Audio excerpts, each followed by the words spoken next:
Ikaw ay isa sa mga mananaya, pero lagi ka natatalo sa inyong mga tinatayaan. Ikaw ay lagi na lamang walang pera, or kaya po ay lagi ka lubog sa utang. Napakarami mo mga pangarap, pero hanggang ngayon ay pangarap pa lamang.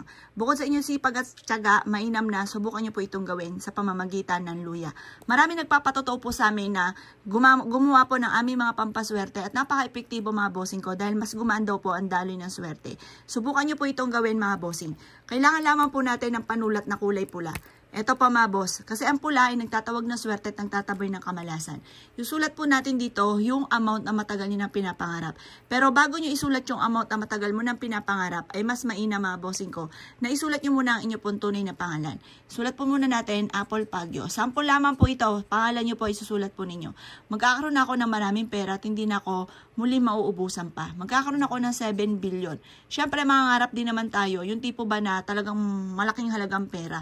At pagkatapos ito mga bossing ko, isulat nyo rin po dito, magkakaroon ako ng bagong bahay. Tapos, kahit dito na po yung sumunod, dito natin susulat sa golden bawang. Magkakaroon ako ng bagong sasakyan,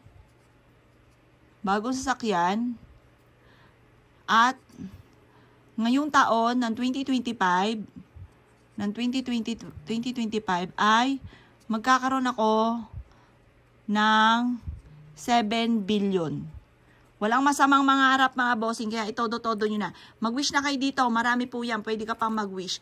Kaya damihan nyo na po or lakihan nyo na yung inyo pong luya. Ang dulot nitong golden luya ay kasaganahan. Ang luya ay nagtatawag ng swerte, nagtataboy ng kamalasan. Ito po ay mabisang protection din sa mga kaaway. At ganoon din sa mga taong inggitero at inggitera. Kaya kung ikaw ay mananaya, nais ninyong lumebel up ang swerte lalo na sa pera, etong luyang itong tinuturo ko sa inyo, the best po ito. Ibibilad nyo lang siya sa sinag ng araw sa umaga. At pagkatapos, alas 8 ng umaga, kunin nyo na po siya.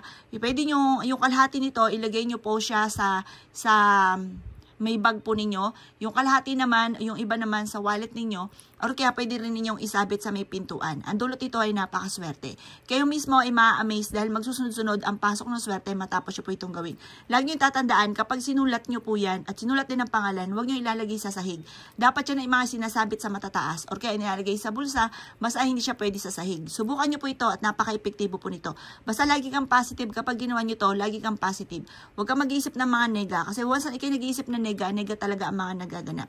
Kaya kung gusto nyo ng mga magaganda, mga maganap sa inyo po mga bossing, subukan nyo po ito at napaka-epektibo po nito.